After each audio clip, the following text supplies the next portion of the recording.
सीखे। अब कुछ करने की आवश्यकता है, अपनी ताकत का एहसास कराने की आवश्यकता है।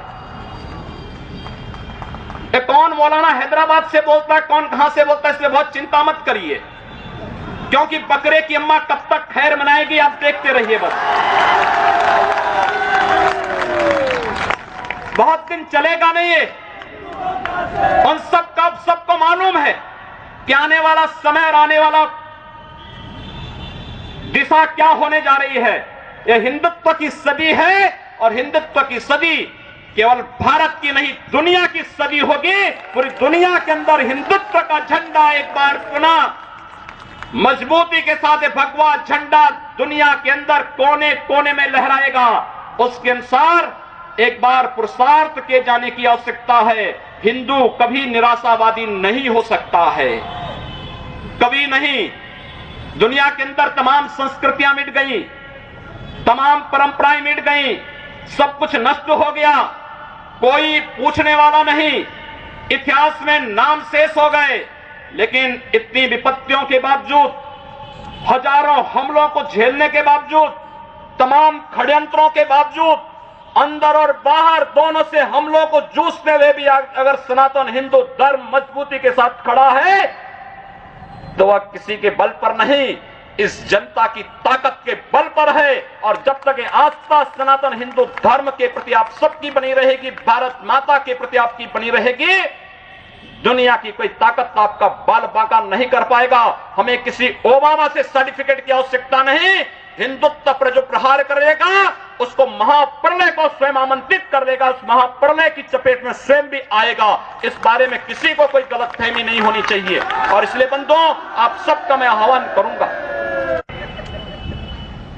बहराइच में महाराज सुहेलदेव पासी के सामने लोग लड़ने के लिए आए थे, मात्र 2 लोग बचे थे, सब के सब मार डाले गए थे।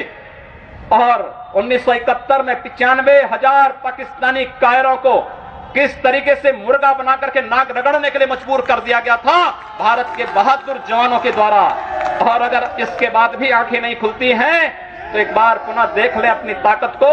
मैं तो यही कहूंगा, अंत में मुझे केवल यही कहना है कि बहुत महत्व मत दीजिए, ये हैदराबादियों को बहुत महत्व मत दीजिए, ये सब मौलानाओं को बहुत महत्व देने की आवश्यकता नहीं। दुनिया के अंदर जहां भी जाएंगे शक की निगाहों से देखे जाएंगे। भारत का संत दुनिया के अंदर कहीं भी जाता है सम्मान की निगाहों से देखा जाता है। पूरी दुनिया के अंदर जहां भी भारत की संत परंपरा जाती है। सिंगापुर में मैं गया, मैं देर में पहुंचा, जब एयरलाइंस में बैठने के लिए हुआ तो उसने मेरे कपड़े देखे और सबसे आगे की सीट में बैठे हुए लोग वो खड़े हो गए, वो मुझे बुलाने लगे कि आप आगे। मैंने कहा नहीं, मेरी सीट पीछे। कहा नहीं आप आगे बैठिए। वहां की थाईलैंड में गए, वहां की बस में आगे की 2 सीट तो केवल संतों के लिए है, यानी मुफ्त में यात्रा करिए, जितनी यात्रा कर सकते हैं। दुनिया के अंदर कहीं भी आप जाएंगे, भारत की संत परंपरा का सम्मान है और भारतीय नागरिकों का सम्मान है। यह भारतीयता की देन है। ओबामा जी, इसके लिए किसी से हम लोगों को सर्टिफिकेट लेने की आवश्यकता नहीं। हमारा प्रमाण हमारी विरासत है, हमें जो कुछ भी मिला है वह दुनिया के सामने है। लेकिन याद रखना, अगर कोई हिंदुत्व को छेड़ेगा तो वह मानवता की बर्बादी का संदेश होगा और कुछ नहीं होगा। हिंदुत्व दुनिया के अंदर सुख और शांति का प्रतीक है और विश्व हिंदू परिषद इसका नेतृत्व कर रहा है। विश्व सुरक्षा की गारंटी हो। मैं कहता हूं भारत के मौलानाओं से और भारत के पादरियों से भी, आज ISIS नाम का एक आतंकी संगठन इराक और सीरिया के अंदर जिस निर्ममता के साथ मानवता को कुचल रहा है, वहां पर यजीदी समुदाय के साथ साथ तमाम अल्पसंख्यक समुदायों को बड़ी निर्ममता के साथ काटा जा रहा है। और यही नहीं, शिया मुसलमानों को भी मारा जा रहा है, उसी बर्बरता के साथ काटा जा रहा है। भारत के सब मौलाना मुंह बंद किए हुए हैं, क्योंकि इनको लगता है कि अगर ISIS के खिलाफ बोलेंगे तो वह एक प्रकार से इस्लाम के खिलाफ वक्तव्य होगा। क्या इस्लाम का स्वरूप या बर्बर स्वरूप है इस्लाम का? हम आखिर साबित क्या करना चाहते हैं? जब पाकिस्तान के अंदर वहां पर धर्मांतरण की गतिविधियों में लिप्त पादरियों की निर्मम हत्या होती है तो ओबामा कुछ नहीं बोलते, तब ब्रिटेन कुछ नहीं बोलता, तब ऑस्ट्रेलिया कुछ नहीं बोलता, तब दुनिया के अंदर वेटिकन सिटी से कोई आवाज नहीं निकलती है। मैं एक दिन पढ़ रहा था मक्का के बारे में, सऊदी अरब के इस पवित्र शहर के बारे में। कहा जाता है कि मक्का में कोई गैर इस्लामिक नहीं जा सकता, कोई गैर मुसलमान वहां नहीं जा सकता। वेटिकन सिटी के बारे में पढ़ रहा था, वहां गैर ईसाई नहीं जा सकता।